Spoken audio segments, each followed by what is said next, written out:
샬롬, 다시 조직신학 시간으로 만나게 되어 정말 반갑습니다. 오늘은 그리스도의 사역 가운데 속죄 사역에 대해서 알아보겠습니다. 그동안 우리가 조직신학을 쭉 배워왔습니다. 그동안 서론을 했고요. 신론을 했고, 인간에 대해서 인간론을 알아봤습니다. 지금 기독론을 하고 있는데, 오늘 기독론을 마치고 다음 시간부터 구원론, 우리가 어떻게 구원받아서 지옥 갈 사람이 천국 가게 되었는가 다음 시간부터 알아보도록 하겠습니다. 오늘은 그리스도의 사역 가운데 지난 시간 중보 사역에 이어서 오늘은 속죄 사역을 살펴보겠습니다. 5가지 주제를 가지고 속죄의 의미, 속죄의 원인, 속죄의 필요성, 속죄의 성질, 속죄의 범위에 대해서 알아보겠습니다. 지난 시간에 그리스도의 중보사역의 3대 직무를 우리가 알아봤죠. 다시 잠깐 살펴보면 하나님이 계시는데 하나님의 백성을 하나님께서 부르시고 그 백성들이 모여서 교회가 됩니다. 우리 예수님이 오셔서 하나님과 하나님의 백성 사이의 선지자, 왕, 제사장으로서 중보사역의 역할을 하시면서 하나님과 우리 사이를 연결해 주십니다. 오늘은 그리스도의 속죄 사역에 대해서 알아보겠습니다. 속죄의 의미. 성경에는 속죄에 관계된 여러 가지 단어가 나옵니다. 속죄라는 것은 죄값을 치르고 자유인이 되게 하는 것입니다. 대속은 죄값을 치르는데 대신 치러줬다는 거죠. 우리가 치른 게 아니라 예수님이 대신 죄값을 치러줬다는 것입니다. 속량은 몸값을 받고 죄인을 풀어 자유인이 되게 했다는 의미입니다. 이 모든 것들은 인간의 죄를 덮어주신다는, 예수님이 대신 덮어주신다는 의미가 있고, 그래서 하나님과 화목하게 된다는 의미가 있습니다. 속죄의 원인에 대해서 알아보겠습니다. 왜 우리의 죄를 씻어주시는가? 성경을 가지고 같이 살펴보면요. 첫째는 하나님께서 우리를 사랑하시기 때문입니다.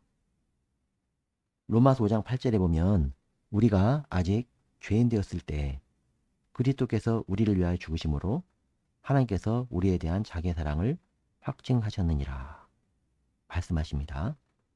죄인인데 우리를 사랑하셔서 우리를 위해서 대신 죽으시고 죄값을 치러줬다고 말씀합니다. 두 번째는 하나님의 기쁘신 뜻 때문에 우리의 죄를 속해 주시는 겁니다. 로마서 8장 28절 말씀에 보면 우리가 알거니와 하나님을 사랑하는 자 곧 그의 뜻대로 부르심을 입은 자들에게는 모든 것이 합력하여 선을 이루느니라. 하나님의 뜻대로 부르심을 입은 자들은요, 하나님을 사랑하게 되고 모든 것들이 합력하여 선을 이룬다고. 그래서 우리를 하나님의 깊은 뜻대로 속해 주셨다고 말씀을 하고 있습니다. 속죄의 필요성에 대해서 어떤 의견들이 있는가 알아보겠습니다. 속죄가 반드시 필요하다.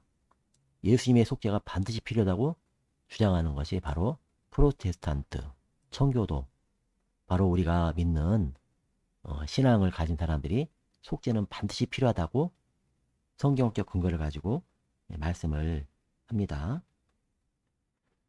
불필요하다고 하는 사람도 있는데 신학자들 가운데 이런 슐라이어 마커나 소시너스들은 속죄가 필요 없다고 말합니다. 잘못된 신앙이죠. 상대적 필요를 말하는데 아다나시우스나 어거스틴이 이런 주장을 했는데 다 성경적 근거와 다른 것이라고 볼 수 있습니다. 속죄의 성질에 대해서 알아보겠습니다. 하나님이 계시고 우리 인간인 죄인이 있습니다. 그러면 하나님께서 죄인에게 죄를 씻어주기 위해서는 하나님의 공의가 반드시 만족되어야 합니다. 그래서 우리 예수님이 죄의 값을 십자가에 죽으심으로 지불해 주셨습니다. 예수님이 자신의 몸을 내놓고 우리의 죄값을 지불해 주신 겁니다. 정말 감사한 이야기죠.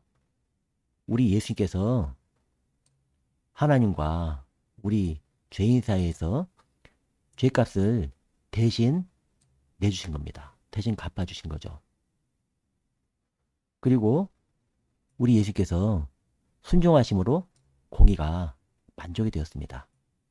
인간의 불순종으로, 아담의 불순종으로 우리에게 죄가 들어왔지만 예수님의 순종으로 완전한 의를 이루게 되었지요. 성경은 이렇게 말씀합니다. 로마서 5장 19절에 한 사람이 순종하지 아니하므로 많은 사람이 죄인 된 것 같이 한 사람이 순종하심으로 많은 사람이 의인이 되리라. 아담 때문에 우리가 죄인이 되었는데 예수님 때문에 의인이 되는 겁니다. 속죄는 이렇게 우리를 대신하여 예수께서 순종하심으로 죄값을 다 갚아준 것을 의미합니다. 속죄의 범위, 예수 그리스도께서는 누구를 위해 죽었는가? 십자가에서 죽으신 것이 누구를 위한 것인가? 두 가지 의견이 있습니다. 보편 속죄설과 제한 속죄설이 있습니다. 우리는 이 제한 속죄설을 믿습니다.